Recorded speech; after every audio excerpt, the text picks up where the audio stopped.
So hi everybody, my name is Kim Webster and I'm just standing a little bit to the side to make sure that the deaf people here can see me while I'm signing. So I've come here today to talk about a service called Independent Advocacy and to explain what it means and who can apply for it.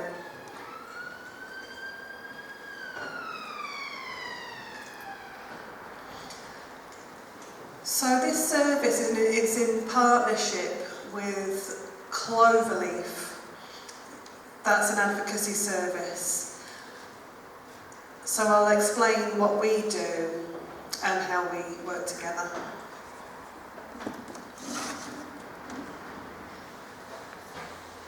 So RAD, the Royal Association for Deaf People, were set up in 1841. And we were based in London at that time. And in 2020, the service has spread, so we're doing more and more work up north, providing more services for people nationally. So we've become a national organisation. So the things that we provide is advice and advocacy, independent living, well-being.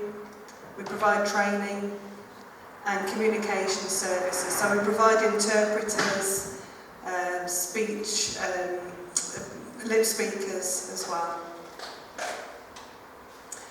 So working in partnership with Cloverleaf, they were set up in 1995 and they're very much based in Yorkshire, the Yorkshire area and the north of England. And they provide different types of advice. So they've got self-advocacy and different provisions.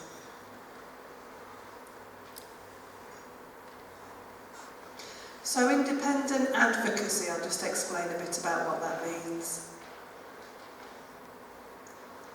Everybody has got the right to live the way that they want to and live their lives. So for example, with care services, you've got the right to say, I want this, this and this to happen. So as advocates, we will support people to express their wishes and express their views and how you feel and what you want. So an advocate can work together with a person and create a sort of partnership. And that's in order to help you to express your needs, but also will provide information to people. As advocates, we'll look up information to make sure that you're getting your rights. And there's different options of what's available for people to find out what's available and then make sure that the person's understood that information before they make the next decisions and next steps. For deaf people, a deaf advocate is really important because it takes out the need for an interpreter. It means that we can work one-to-one with the person who needs us and we can communicate directly, which makes it much more straightforward. So for a deaf advocate, it might not be people who are always, the deaf advocate may not be deaf themselves, they might be a CODIS or a child of deaf adults. There might be somebody who works a lot with deaf people and can communicate with deaf people. So they're not always deaf people who are native BSL users, but it might be people who are hearing and who can speak, but can communicate with deaf people directly, so there isn't that communication barrier.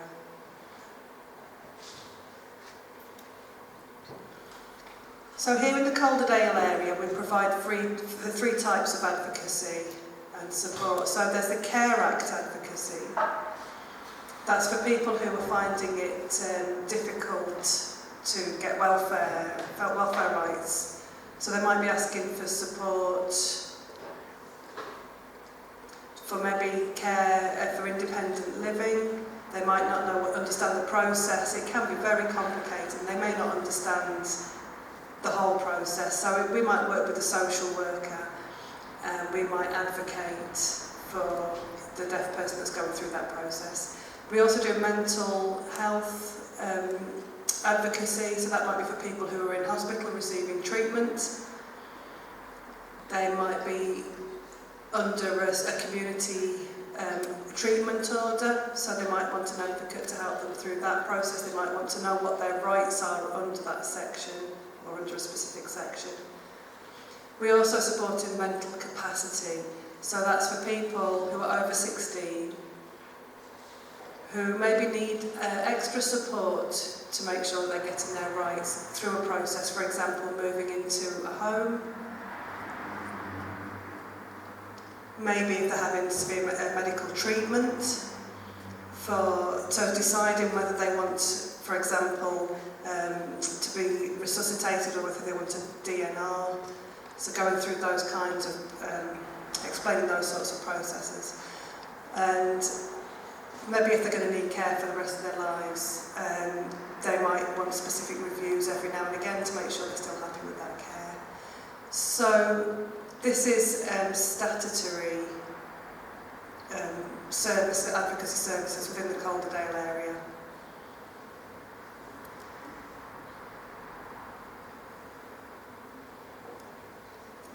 So can we get something, sorry, go to the next slide please. Thank you. So I've got just a brief case study that explains the sort of services that we provide. So this is a real case, somebody that we've supported in the past. So Aleem is 33 years old, 33-year-old man, living with his family, with his mum and dad and his brother, full BSL user, and he uses BSL to communicate. So his first language is BSL. So Aleem himself has been diagnosed, he's got autism, and he's also got cerebral palsy. And he's recently developed obsessive compulsive disorder. So this means that he's going to need a lot of care and support for the different needs that he has. Aleem has said that he wants some respite care. Mum and Dad disagree. And Aleem's found it very difficult to communicate his needs. So he needs information given in sort of quite short bursts. He can't deal with a lot of information at the same time.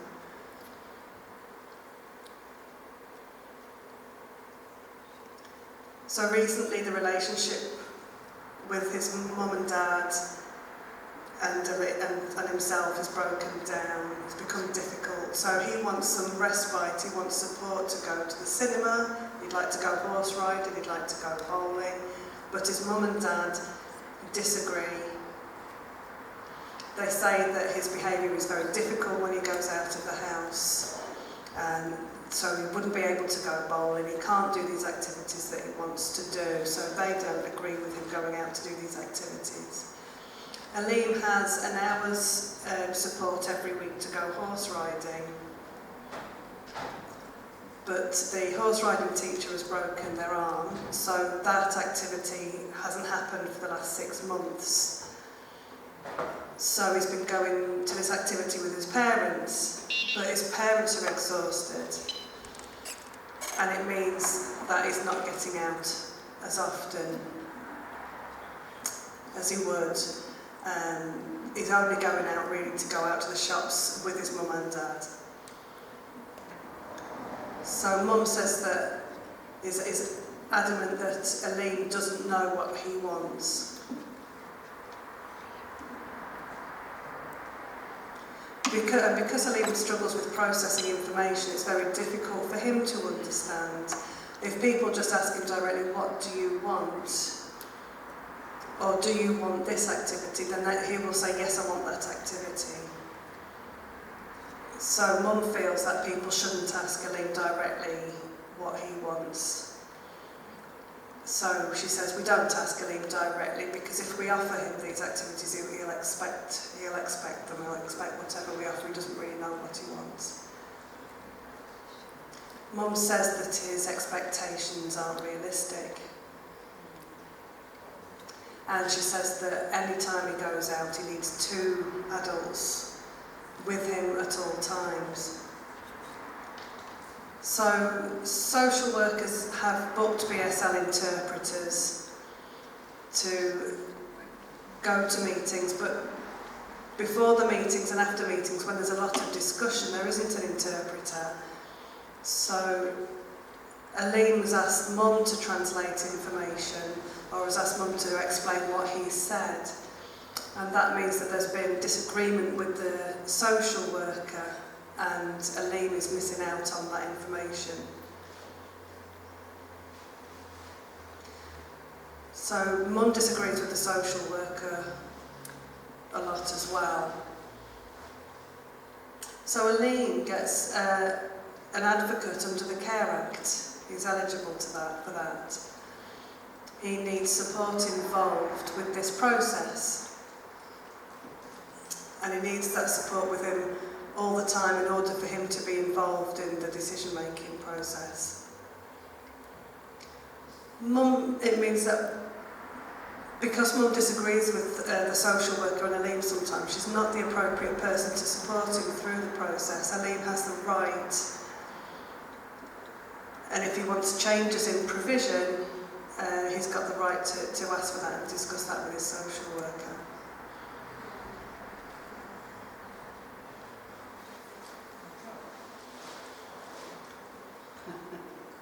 So it means that the agreement now is that funding has been arranged for 12 hours support. So that's with an advocate.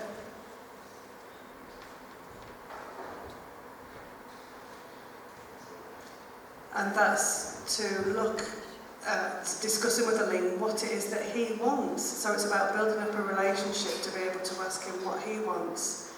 What he wants from the social worker, what he'd like, whether a PA would be appropriate, and how he sees his future. He'd like to go, whether he'd like to go volunteering or whether he would like to join a college. But the difficulty for Aleem is that he can't cope with long meetings of a few hours, so these sessions have to be maybe 15 minutes long, and we just discuss one topic every time. So after the meetings, the information is noted down on what's been discussed at each meeting, but they're very short. So in that situation, the advocate could ask professionals to have meetings. And if Aleem has told the advocate that he wants several different things, then that can be communicated to the social worker. And in the next session, we can maybe discuss how we go about achieving these things. For example, Aleem's said that he wants his parents to go away on holiday, and he wants respite in a home while they go away, and he requested that he would like that every couple of weeks. So when we discussed how that could be possible, his parents said that they can't afford to go on holiday, they can't afford to go away every 2 weeks.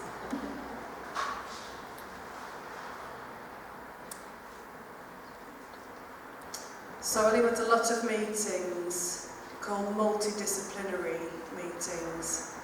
So that's when a number of professionals are involved. So for example, a social worker, maybe doctors, psychologists. And in the past, Aleem wouldn't have been involved. His mum would have gone to those meetings. But now Aleem, with support, is able to be involved to express his views within those meetings.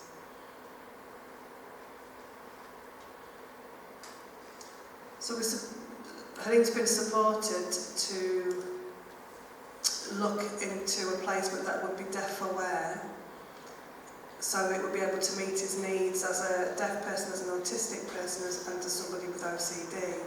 So he needs care provision that can fulfil all of those needs. So an independent living provision was found with a PA that would be able to take him bowling and take him to the cinema and do the activities that he wants to do. So he would have 2-to-1 support to go and do activities twice a week outside of the house. And then also a centre that he's able to go to once a week. So he gets that respite 3 times a week in a placement that's deaf aware and also understands his other needs. So the advocate was able to express to the social worker that Aline would need interpreters, not just for the meetings, but also before and after the meetings, to make sure that he was able to get access to all of the information that was being discussed. So that's just a sort of brief case study to show how an advocate would work with somebody sort of throughout a number of meetings and support.